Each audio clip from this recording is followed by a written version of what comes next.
Hello and welcome back to Unnati IAS. UPSC EPFO की series में आज हम फिर से एक इंपॉर्टेंट लेक्चर देखने वाले हैं। आज के लेक्चर में हम बात करेंगे व्यापार संघ सिद्धांत के बारे में, ट्रेड यूनियन थ्योरीज के बारे में। इससे पहले कि आपको पता ही होगा कि हमने कल 2 लेक्चर आपको प्रोवाइड कराए थे, 2 लेक्चर, जिसमें से एक दिन में हमने इंपॉर्टेंट लेक्चर डाला था ट्रेड यूनियन एग्रीमेंट से संबंधित। तो हमने बताया था आपको कि जैसे कि हम आपको 4 लेक्चर प्रोवाइड करेंगे और ये चारों लेक्चर अप्रोक्सीमेटली 15 मिनट के आसपास के रहेंगे और वेरी वेरी इंपॉर्टेंट लेक्चर्स हैं। कम से कम एक क्वेश्चन आना 100% तय है, यानी कि आपके मिनिमम 4 क्वेश्चन इन 4 लेक्चर से तय हैं। और दूसरी चीज़ ये है कि इसकी पीडीएफ हम आपको टेलीग्राम चैनल पर प्रोवाइड कर देंगे। हमारा टेलीग्राम चैनल है उन्नति आईएएस के नाम से ही हमारा टेलीग्राम पर चैनल है और उसमें वही लोगो है जो हमारा यूट्यूब चैनल का लोगो है, सेम लोगो जैसे कि आप यहाँ देख पा रहे होंगे, वही लोगो हमारा टेलीग्राम चैनल पर भी है। तो आप उसी चैनल को ज्वाइन कीजिए, वहाँ पर हमने सारी पीडीएफ दे रखी है और कल के दोनों लेक्चर्स की पीडीएफ भी हमने वहाँ पर प्रोवाइड कर दी है। साथ ही साथ हमारे करंट अफेयर्स के लेक्चर्स की पीडीएफ भी वहाँ पर अपलोड कर दी गई है। आज इन दोनों लेक्चर्स की पीडीएफ हम आपको आज शाम तक, रात तक प्रोवाइड कर देंगे इस लेक्चर की, और जो हमारा रात को 8 बजे लेक्चर आने वाला है उस लेक्चर की भी हम आपको पीडीएफ रात तक प्रोवाइड कर देंगे। तो कल के 2 लेक्चर्स में हमने देखा था डिफरेंट जो एग्रीमेंट्स थे ट्रेड यूनियन के बीच, और दूसरा इंपॉर्टेंट लेक्चर आया था हमारा different type of labour unions. आज का जो लेक्चर है हमारा वो ट्रेड यूनियन थ्योरीज पर रिलेटेड है, और जो शाम का लेक्चर होगा हमारा वो लेबर वेलफेयर थ्योरीज से रिलेटेड होगा। वो भी 15 मिनट के अप्रोक्सीमेटली का लेक्चर होगा और बहुत इंपॉर्टेंट लेक्चर है। आज का ये लेक्चर शुरू करते हैं अपने पहले टॉपिक से। पहला हमारा प्रिंसिपल है इसमें theory, political revolutionary theory of labour movement of Marx and Engels. तो इसमें मेनली आपको 3 या 4 टॉपिक पॉइंट याद रखने होंगे हर थ्योरी से रिलेटेड, और आपसे इन्हीं थ्योरियों पर डायरेक्ट ये क्वेश्चन पूछा जाएगा कि ये सिद्धांत किस थ्योरी में प्रतिपादित किया गया है या किस थिंकर के द्वारा प्रतिपादित किया गया है। तो इस तरह के डायरेक्ट स्ट्रेट फॉरवर्ड क्वेश्चन आपसे लेबर लॉ से रिलेटेड या वेलफेयर पॉलिसी से रिलेटेड पूछे जाएंगे, जो बेसिक थियोरिटिकल पोर्शन है लेबर लॉ का और सोशल वेलफेयर का। इनसे आपके जो थियोरिटिकल क्वेश्चन आएंगे वो डायरेक्ट सिद्धांत पर बेस्ड आएंगे, ना कि एकदम डीप क्वेश्चन। डीप क्वेश्चन आपसे नहीं पूछा जाएगा क्योंकि आपसे सिंपल ग्रेजुएशन की मांग की गई थी एसेंशियल क्वालिफिकेशन में, इसलिए आपसे डीप क्वेश्चन ना पूछकर बेसिक क्वेश्चन पूछा जाएगा, जैसे कि वेलफेयर पॉलिसी किस थिंकर ने जारी की है या किस थिंकर ने दोनों यूनियंस के बारे में बताया है। तो इस तरह के आपसे स्ट्रेट फॉरवर्ड क्वेश्चन पूछे जाएंगे। अगर आप प्रीवियस ईयर का क्वेश्चन पेपर देखेंगे तो आपको उसमें भी इसी तरह के क्वेश्चन मिलेंगे। तो पहली हमारी थ्योरी है political revolutionary theory of labour movement of Marx and Engels. Marx और एंजल्स के श्रम आंदोलन का राजनीतिक क्रांतिकारी सिद्धांत। हमने यहाँ पर इंग्लिश और हिंदी दोनों टर्मिनोलॉजी को ऐड किया है ताकि आपको किसी तरह का कंफ्यूजन ना हो।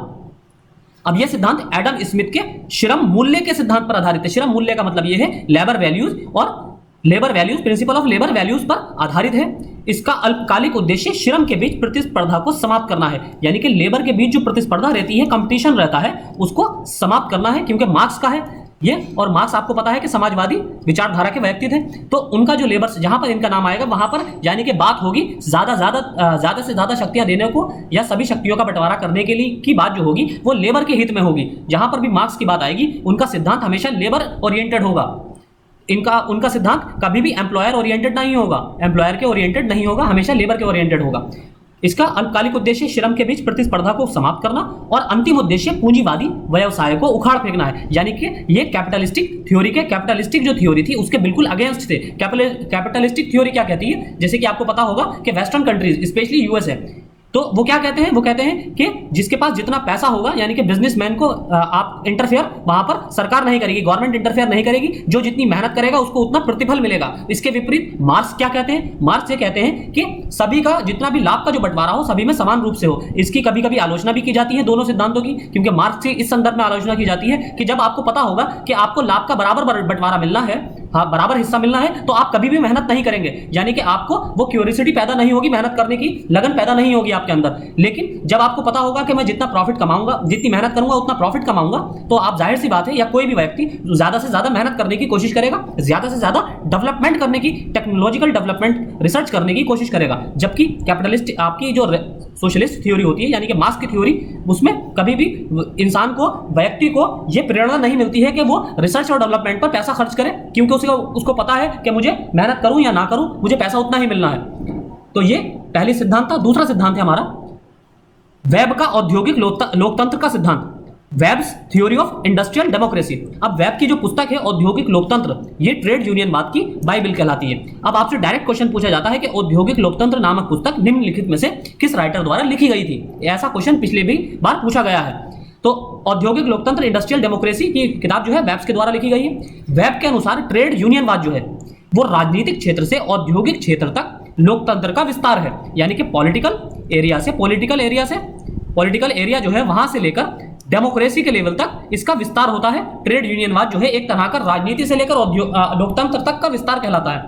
वेब ने मार्क्स के साथ सहमति व्यक्त की कि ट्रेड यूनियनवाद एक वर्ग संघर्ष है, यानी कि वेब जो है ये जिन्होंने ये सिद्धांत प्रतिपादित किया है उनका मानना ये है वो कहीं ना कहीं कुछ हद तक मार्क्स से इस तरह तो सहमत है, क्योंकि मार्क्स कहते हैं कि कॉन्फ्लिक्ट ऑफ इंटरेस्ट होता है लेबर और एम्प्लॉय के बीच, लेबर के बीच और एम्प्लॉय दोनों क्लास के बीच कॉन्फ्लिक्ट ऑफ इंटरेस्ट रहता है। तो इस बात से तो मार्क्स की वेब जो है सहमत है, लेकिन वो दूसरी तरफ पूंजीवादी राज्य एक संक्रमणकालीन चरण है। मार्क्स का ऐसा मानना है कि जो कैपिटलिस्टिक जो इकोनॉमीज हैं वहां वो एक तरह का संक्रमणकालीन चरण कहलाता है, यानी कि ट्रांजिशन फेज है। यहाँ नहीं कि यहाँ से चेंज होकर एक ना एक दिन कैपिटलिस्टिक जितने भी इकोनॉमी है उनको सोशलिस्ट इकोनॉमी की तरफ बढ़ना है। इस बात से वेब जो है सहमत नहीं है। वो ये कहते हैं कि लोकतांत्रिक समाजवादी की ओर ले जाएगा, ये इस बात से सहमत नहीं है। उन्होंने सामूहिक सौदेबाजी को वो प्रक्रिया माना जो श्रम को मजबूत करती है, यानी कि कलेक्टिव जो बार्गेनिंग का सिस्टम है, कलेक्टिव बार्गेनिंग को वो श्रम को मजबूत होने का एक साधन मानते हैं, एक प्रोसेस मानते हैं। तीसरा सिद्धांत है हमारा कोल का उद्योग के संघ का नियंत्रण सिद्धांत, Cole's theory of union control of industry. Cole के विचार उन्होंने अपनी पुस्तक वर्ल्ड ऑफ लेबर, बहुत इंपॉर्टेंट है, देखिए एक एक फैक्ट हमने जो भी इंपॉर्टेंट पॉइंट्स हैं हर थ्योरी के वो एक ही स्लाइड में मेंशन कर दिए हैं, इसलिए आपका लेक्चर भी छोटा रहेगा। दूसरी चीज ये है कि एक एक पॉइंट इंपॉर्टेंट है, हमने एकदम आपको इसमें से क्रीम निकाल कर दी है, यानी ये सिद्धांत तो बहुत बड़े बड़े हैं, 3-3 4-4 पेजेस के हैं, तो लेकिन आपको वो याद रखने के लिए दृष्टि से एग्जाम पर्सपेक्टिव से इंपॉर्टेंट नहीं है, हमने आपको बिल्कुल क्रीम निकाल कर दी है इसमें से। आप अगर इसमें से भी सोचें कि आपको कुछ और इसमें से भी छांट ले तो ये आपके हित में नहीं होगा, आपसे डायरेक्ट इन्हीं पर बेस्ड क्वेश्चन पूछे जाएंगे। तो कोल ने अपनी पुस्तक जो है वर्ल्ड ऑफ लेबर 1913 में दिए गए विचार दिए, उनके विचार वेब और मार्क्स के बीच के विचार हैं, यानी कि वो इन दोनों के बीच की, जैसे कहते हैं ना मिडिल पाथ ऑफ बुद्धा, यानी कि ना तो ज्यादा एक्सट्रीम होना चाहिए ना ही ज्यादा लिबरल होना चाहिए, एक मिडिल पाथ होना चाहिए। तो उसी लगभग उसी सिद्धांत पर कोल अपनी विचारधारा को प्रकट करते हैं। वो ना तो बिल्कुल मार्क्स की विचारधारा से सहमत है और ना ही पूरी तरह वेब्स की विचारधारा से सहमत है। वो क्या कहते हैं कि बीच का रास्ता होना चाहिए। अब वो क्या है, वो इस बात से सहमत है कि संघवाद एक वर्ग संघर्ष है, यानी कि यूनियनिज्म जो है, यूनियनवाद ये यूनियनिज्म जो है एक क्लास कॉन्फ्लिक्ट है, यानी कि क्लास कौन से, एक एम्प्लॉयर क्लास होता है, एम्प्लॉयर क्लास जो मालिक होता है किसी फैक्ट्री का, ऑर्गेनाइजेशन का, और एक होता है लेबर क्लास। ये दोनों अलग अलग क्लास हैं और इन दोनों क्लासों में कॉन्फ्लिक्ट रहता है। एम्प्लॉयर चाहता है ज्यादा से ज्यादा लाभ कमाऊं और कम से कम मुझे लेबर पर खर्च करना पड़े, लेबर चाहती है कि लाभ में बंटवारा हो, हमारा हिस्सा हो और हमें ज्यादा से ज्यादा मजदूरी मिले। तो दोनों का कॉन्फ्लिक्ट हमेशा रहेगा और ये अंतिम है, यानी कि वो इसको फाइनल स्टेज मानते हैं कि ये रहना ही रहना है। श्रम द्वारा उद्योग का नियंत्रण संघवाद की एक क्रांति नहीं है, जैसा कि मार्क्स ने भविष्यवाणी की थी। यानी कि अब कोल का विचार ये है कि श्रम द्वारा लेबर कि वो क्या चाहते हैं, देखिए आपको मार्क्स का सिद्धांत पता होगा। मार्क्स ये चाहते थे कि जो लेबर क्लास है उसी का ही कंट्रोल रहना चाहिए ऑर्गेनाइजेशंस पर या फैक्ट्रीज पर, जितना भी कारोबार है उस पर कंट्रोल किसका होना चाहिए, लेबर का, क्योंकि इन द एंड मेहनत लेबर ही करती है। चाहे पूंजीवादी व्यक्ति अपनी पूंजी कितना भी लगा दे, कैपिटल कितनी भी लगा दे, पैसा कितना भी इन्वेस्ट कर दे, मेहनत लेबर को ही करनी है। तो उस सिद्धांत पर वो ये कहते हैं कि यूनियनिज्म एक रेवोल्यूशन नहीं है, जैसा कि मार्क्स ने कहा था। तो यही इसमें 3 इंपॉर्टेंट पॉइंट है। चौथा है हमारा प्रिंसिपल सामान्य पर्यावरण सिद्धांत, कॉमन्स एनवायरनमेंट थ्योरी। ये थ्योरी क्या कहती है, सामान्यकरण पर संदेह करता था। ये केवल उसी पर विश्वास करता है जिसे साक्ष्य द्वारा सिद्ध किया जा सकता हो। ये इस बात से सहमत थे कि सामूहिक सौदेबाजी वर्ग संघर्ष का एक साधन है, यानी कि कलेक्टिव बार्गेनिंग का जो क्लास है वो कॉन्फ्लिक्ट का एक सोर्स है। लेकिन संक्षेप में इसमें बताया गया है कि नियोक्ताओं और कर्मचारियों के बीच इन द एंड साझेदारी हमेशा होती है, यानी कि ये कहते हैं कि एम्प्लॉयर कितना भी कॉन्फ्लिक्ट ऑफ इंटरेस्ट हो लेबर के साथ, लेबर का कितना भी कॉन्फ्लिक्ट ऑफ इंटरेस्ट हो एम्प्लॉयर के साथ, लेकिन इन द एंड क्या होता है, क्योंकि लेबर को भी पैसा चाहिए, मजदूरी, उनको काम करना है, आखिरकार उन्हें कहीं ना कहीं नौकरी तो करनी है, और एम्प्लॉयर को भी किसी ना किसी से तो काम कराना है। एक को हटाएगा दूसरे को लाएगा तो दूसरा भी यूनियन में आकर उसी जैसा हो जाएगा।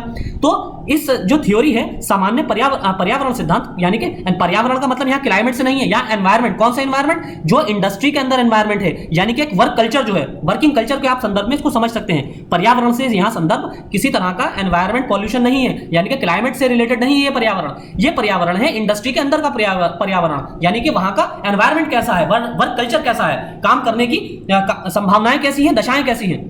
तो कॉमन एनवायरनमेंट ये कहता है कि एम्प्लॉयर को कितना भी कॉन्फ्लिक्ट ऑफ इंटरेस्ट हो लेबर के संदर्भ में, लेकिन उसे काम एक ना एक आखिरकार लेबर से ही कराना है, वो अपने आप काम नहीं करेगा। लेबर कितनी भी कॉन्फ्लिक्ट ऑफ इंटरेस्ट हो एम्प्लॉयर के साथ, लेकिन काम उसको एक ना एक दिन मजदूरी चाहिए, नौकरी चाहिए, वो किसी ना किसी रोजगार के अंतर्गत काम करेगा। तो आखिर में इन दोनों के बीच हमेशा एक समझौता ही होगा, एग्रीमेंट ही होगा। अब मोटे मोटे शब्दों में आप ये समझ सकते हैं कि सामान्य पर्यावरण सिद्धांत किस बात पर चर्चा करता है कि कितना भी कॉन्फ्लिक्ट ऑफ इंटरेस्ट हो, हमेशा नियोक्ता यानी कि एम्प्लॉयर और कर्मचारी एम्प्लॉय, इन दोनों के बीच इन द एंड साझेदारी होगी, एग्रीमेंट होगा। अब आता है पांचवा सिद्धांत। पांचवा सिद्धांत है मिशेल की आर्थिक सुरक्षा ट्रेड यूनियनवाद का सिद्धांत, Michels economic protection theory of trade unionism. ये क्या कहता है? एक श्रमिक नेता मिशेल ने व्यक्तिगत सौदेबाजी को पूरी तरह से खारिज किया है, यानी कि वो ये कहते हैं कि इंडिविजुअल बार्गेनिंग कभी भी नहीं होती है किसी भी इंडस्ट्री के अंदर। उनके अनुसार यूनियनों को आर्थिक सुरक्षा प्रदान की जाती है, यानी कि यूनियन को इकोनॉमिक सिक्योरिटी प्रदान की जाती है। बस इतना सा ही इनका कॉन्सेप्ट है, यानी कि जहां पर यूनियनों को इकोनॉमिक सिक्योरिटी देने की बात होगी, वहां पर क्या होगा? वहां पर इसका मतलब यह है कि वो मिशेल का सिद्धांत है। उन्होंने देखिए इसमें दो पॉइंट इंपॉर्टेंट है, एक तो यूनियनों को इकोनॉमिक सिक्योरिटी दी जाएगी, इकोनॉमिक सिक्योरिटी, और दूसरा इंडिविजुअल जो बार्गेनिंग है उसको पूरी तरह से खारिज किया है इन्होंने। यही दो मोस्ट इंपॉर्टेंट पॉइंट है, अगर क्वेश्चन आएगा तो इन्हीं दो पॉइंट से आएगा। अगला सिद्धांत है छठा सिद्धांत, एकाधिकार का सिमन्स सिद्धांत, लोकतंत्र विरोधी ट्रेड यूनियनवाद, Simons theory of monopolistic anti democratic trade unionism. इन्होंने क्या किया? इन्होंने हिंसा पर आधारित एकाधिकार के रूप में ट्रेड यूनियनवाद की निंदा की। जैसे कि हमने आपको बताया था जो प्रीडेटरी जो अप्रोच थी, प्रीडेटरी अप्रोच से मिलता जुलता है ये, क्योंकि एकाधिकार जहां होगा, मोनोपोली जहां होगी, वहां पर क्या किया जाएगा? वहां पर लूटपाट मचाई जाएगी, यानी कि वहां ज्यादा से ज्यादा प्रॉफिट वसूलने की कोशिश की जाएगी। तो ये एक तरह से ऐसा हो जाता है कि एक टाइम ऐसा आता है कि ये कहीं ना कहीं हिंसात्मक हो जाती है, वायलेंट हो जाती है, ये वायलेंट हो जाती है। तो उनका ये कहना है, सिमन्स का ये कहना है कि एकाधिकार के रूप में जो ट्रेड यूनियनवाद होता है, अगर किसी भी यूनियन का एकाधिकार है, मोनोपोली है, तो वो कहीं ना कहीं एक दिन ऐसा आएगा, एक टाइम ऐसा आएगा कि वो वायलेंट हो जाएगी। उन्होंने दावा किया कि एकाधिकार शक्ति का दुरुपयोग के अलावा कोई फायदा नहीं होता है, यानी कि वो उनका मानना यह है कि जहां पर एकाधिकार होगा यूनियन का, जहां पर एक अकेली यूनियन ही कार्यरत होगी, वहां पर उसका हमेशा दुरुपयोग होगा और इसलिए वो यूनियन हमेशा नुकसान में जाएगी। अगली थ्योरी है थ्योरी नंबर 7, यानी कि सिद्धांत, हमारा सिद्धांत नंबर 7। ये क्या है? टोटल 8 सिद्धांत है, ये हमारा सेकंड लास्ट है। पर्लमैन का मैनुअल वर्कर्स की कमी चेतना का सिद्धांत, Perlman theory of scarcity consciousness of manual workers.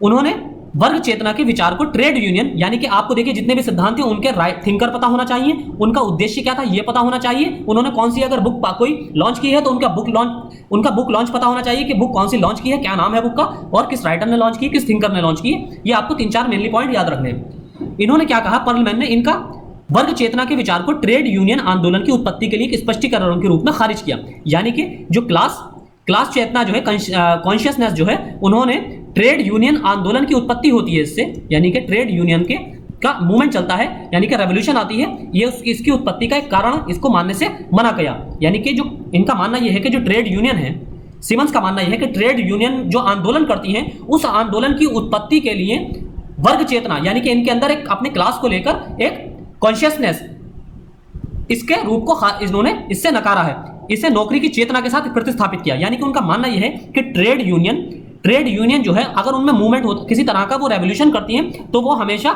नौकरी की चेतना को लेकर करती हैं, यानी कि उनके अंदर जो कॉन्शियसनेस होता है वो अपनी जॉब को लेकर होता है। यानी कि एक तरह से आप समझ सकते हैं कि वो हमेशा जॉब सिक्योरिटी के पर्पज से अपना उनके अंदर ट्रेड यूनियन आंदोलन स्टार्ट होता है, ना कि अपने क्लास को लेकर। यानी कि अपने क्लास को लेकर कभी भी ट्रेड यूनियन का गठन नहीं होता है, हमेशा जो गठन किया जाता है वो जॉब सिक्योरिटी के आधार पर किया जाता है। इनके अनुसार मेहनतकश लोगों को अपने रोजगार के अवसरों पर सामूहिक नियंत्रण की इच्छा महसूस होती है और उद्योग के समान नियंत्रण की ओर इसमें ऐसा नहीं होता है। यानी कि रोजगार के अवसरों पर सामूहिक नियंत्रण की इच्छा महसूस करते हैं, इसलिए ट्रेड यूनियन हमेशा जो लेबर है वो ट्रेड यूनियन का गठन तभी करते हैं जब उन्हें अपने रोजगार यानी कि एम्प्लॉयमेंट को लेकर कॉन्शियसनेस हो, यानी कि चेतना हो उनके अंदर, और वो दूसरा कलेक्टिव कंट्रोल की इच्छा महसूस करें। यानी कि अगर वो ये सोचें, कोई इंडिविजुअल अगर ये सोचेगा कि मेरे एम्प्लॉयमेंट को खतरा है, तो वो आवाज कितनी भी उठाए, अगर उसके एम्प्लॉयमेंट को खतरा होगा तो वो तब अगर निकालने की सोचेगा एम्प्लॉयर, तो इसको निकाल देगा। लेकिन वहीं दूसरी ओर अगर ये एक ग्रुप में यानी कि कलेक्टिवली बार्गेनिंग करेंगे, अगर 1000-2000 श्रमिक एक साथ बार्गेनिंग करें या एक साथ हड़ताल कर दें, तो जाहिर सी बात है एम्प्लॉयर के ऊपर बहुत बड़ा फर्क पड़ेगा, उसका प्रॉफिट नीचे गिर जाएगा तुरंत, हो सकता है वो माइनस लॉस में आ जाए। तो इसलिए कलेक्टिव बार्गेनिंग का रोजगार सिक्योरिटी, जॉब सिक्योरिटी पर भी असर पड़ता है। लास्ट हमारा सिद्धांत है संघवाद का हॉक्सी नहीं सॉरी इसके बाद एक और है, ये सेकंड लास्ट है, संघवाद का हॉक्सी कार्यात्मक वर्गीकरण, हॉक्सीज फंक्शनल क्लासिफिकेशन ऑफ यूनियनिज्म। इन्होंने क्या कहा है, इन्होंने संघवाद को उनके कार्यों के आधार पर वर्गीकृत किया। अब ये क्या है, हॉक्सी जो है संघवाद को क्या करते हैं, यानी कि यूनियनिज्म, संघवाद का यहां से मतलब फेडरलिज्म से नहीं है, यहां यूनियन से है, यूनियनिज्म यानी कि संघवाद से रिलेटेड उन्होंने हर कार्य के आधार पर संघवाद को वर्गीकृत किया। यानी कि उनका मानना यह है कि शिल्पकारों के लिए हितों की रक्षा के लिए अलग यूनियन होती है, बिजनेस मैन के लिए जो बिजनेस मैन वर्ग होता है, बिजनेस क्लास होता है, उनकी यूनियंस अलग होती है। और इसी तरह आप देखते होंगे कि जैसे कि बिजनेस क्लास ने जीएसटी का विरोध किया था, जीएसटी का एक समय में जब जीएसटी को लॉन्च किया गया था तो बिजनेस क्लास वहां पर खड़ा हो गया था विरोध करने, वहां पर कंज्यूमर खड़ा नहीं हुआ था। जो कंज्यूमर है यानी कि कस्टमर है वो कभी खड़ा नहीं हुआ था जीएसटी के खिलाफ। जीएसटी के खिलाफ कौन खड़ा हुआ था, हमेशा बिजनेसमैन खड़ा हुआ था। तो बिजनेसवाद अलग होता है, यानी कि बिजनेस यूनियंस अलग होती हैं। शिल्पकार के बारे में जो हमने बात की थी कल के लेक्चर में, क्राफ्टमैन्स, उन्होंने कहा इसकी यूनियन अलग होती है। तो इन्होंने मेनली अलग अलग यूनियंस को, संघवाद को उनके कार्यों के आधार पर, यानी कि जो उनकी वर्किंग एरिया है उसके आधार पर डिफाइन किया है या कैटेगराइज किया है। बेहतर जीवन योगदान के देने के उद्देश्य से उत्थान यूनियनवाद यानी कि अपलिफ्टमेंट यूनियनिज्म, जैसे बिक्री इंजीनियरों आदि के लिए यानी कि सेल्स इंजीनियर जो होते हैं उनके लिए अलग अपलिफ्टमेंट यूनियनिज्म होता है, बिजनेसमैन के लिए अलग बिजनेस यूनियनिज्म होता है। इसी तरह क्राफ्टमैन्स के लिए, शिल्पकारों के लिए, उनकी हितों की रक्षा के लिए अलग यूनियन होता है। क्रांतिकारी संघवाद जो मौजूदा सामाजिक व्यवस्था को बदलने के लिए उत्सुक होते हैं, वो कौन से होते हैं, रेवोल्यूशनरी यूनियनिज्म, यानी कि जो चाहते हैं कि जो सिस्टम चल रहा है ऑर्गेनाइजेशंस में, फैक्ट्रीज में या लेबर क्लास में, लेबर की मजदूरी को लेकर इसको बदला जाए, अगर वो पूरी तरह से बदलने के इच्छुक होते हैं तो ऐसे यूनियन कौन से होते हैं, रेवोल्यूशनरी यूनियनिज्म, यानी कि क्रांतिकारी, यानी कि चल रही जो व्यवस्था होती है, जो सिस्टम होता है, उस व्यवस्था को बदलना, परिवर्तित करना। जैसे कि आप पढ़ते होंगे इंडियन नेशनल मूवमेंट में कुछ क्रांतिकारी थे हमारे, जैसे कि भगत सिंह, सूर्य सेन, अशफाकुल्लाह, ये सारे क्रांतिकारी थे। यानी कि इनका मतलब क्या था, क्रांतिकारी ने क्यों कहा जाता था, रेवोल्यूशनरिस्ट क्यों कहा जाता था, क्योंकि ये चल रही ब्रिटिश व्यवस्था को पूरी तरह बदलना चाहते थे, यानी कि यहां पर इंडियन जो सिस्टम लागू करना चाहते थे। इसलिए क्रांतिकारी संघवाद को इस उद्देश्य से डिफाइन किया गया है कि जो मौजूदा सामाजिक व्यवस्था को बदलने के लिए इच्छुक हो। फिर होती है शिकारी संघवाद, प्रीडेटरी यूनियनिज्म, जिसके बारे में हमने कल भी चर्चा की थी, जो दूसरों के समर्थन पर टिकी हुई है, यानी कि इसको दूसरों का समर्थन प्राप्त होता है, क्योंकि शिकारी संघवाद में क्या होता है, प्रॉफिट की लूट खसोट करना। तो लूट खसोट में सभी को हिस्सा, कभी कभी सभी को हिस्सा मिल जाता है, तो इसलिए सारे श्रमिक इनके फेवर में आ जाते हैं। अगला और लास्ट है हमारा टैनबॉम का मनुष्य बनाम मशीन का सिद्धांत, Tannenbaum's theory of man's versus machine. इनके अनुसार एक व्यक्तिवादी और असंवेदनशील समाज में अलगाव और समुदाय के प्रतिक्रिया में संघ का गठन होता है, यानी कि व्यक्तिवादी और असंवेदनशील समाज, यानी कि जहां पर इंडिविजुअल अपने हितों के बारे में सोचेगा, यानी कि एक कलेक्टिव इंटरेस्ट के बारे में बात नहीं की जाएगी, सोसाइटी के हित के बारे में बात नहीं की जाएगी। अगर आप हैं तो आप अपना प्रॉफिट देख रहे हैं, मैं हूं तो मैं अपना प्रॉफिट देख रहा हूं। तो इस तरह एक इंडिविजुअल जो व्यक्तिवाद होता है और असंवेदनशील समाज, यानी कि नॉन सेंसिटिव, यानी कि उस समाज के प्रति उनकी जागरूकता नहीं है, उनको यानी कि उनको कोई लेना देना नहीं है, वो सिर्फ अपने इंडिविजुअल के बारे में सोच रहे हैं, यानी कि सेल्फिशनेस जहां होती है। और समुदाय की प्रतिक्रिया में इसमें फिर संघ का गठन होता है। इनके शब्दों में क्या है, टैनबॉम ने क्या कहा है कि संघ उन श्रमिकों को उनका समाज को लौटा देता है, ऐसे श्रमिकों को उनको समाज को लौटा देता है जो उन्होंने अपने पीछे छोड़ा है। एक ग्रामीण पृष्ठभूमि से एक शहरी औद्योगिक स्थान की, जो जैसे आपने देखा होगा एक रूरल एरियाज के लोग, ज्यादातर यूपी बिहार के लोग कहाँ जाते हैं, महाराष्ट्र में, गुजरात में जॉब करने जाते हैं, फैक्ट्रीज में जॉब करते हैं। तो एक तरह से फिर उनको, अगर वो 2-3-4 साल बाद आते हैं गांव में अपने, तो एक तो उनका खुद का भी रवैया बदल जाता है गांव वालों को लेकर, और गांव के लोगों का भी उनको लेकर पर्सपेक्टिव चेंज हो जाता है। तो इस तरह से वो बिल्कुल एकदम कटा हुआ महसूस करने लगते हैं। तो संघ कार्यकर्ता को एक फेलोशिप और एक मूल्य प्रणाली देता है, जिसे वो अपने जैसे अन्य लोगों के साथ साझा करता है। तो ये मेनली हमारे 9 सिद्धांत हैं, प्रिंसिपल्स हैं। हम इसकी आपको पीडीएफ आज शाम टेलीग्राम पर प्रोवाइड कर देंगे। कल भी हमने 2 लेक्चर दिए थे और आज एक लेक्चर हमारा और आएगा, जिसमें हम लेबर वेलफेयर से रिलेटेड जो प्रिंसिपल्स हैं उन प्रिंसिपल्स के बारे में एक लेक्चर में बात करेंगे। वो भी अप्रोक्सीमेटली 15-16 मिनट का हमारा लेक्चर रहेगा और यहाँ से 101% क्वेश्चन आना तय है। हम आपको बार बार बता रहे हैं, इसलिए आपको ये लेक्चर हर हालत में सुनना है। तो आज के लेक्चर में इतना ही। Thank you.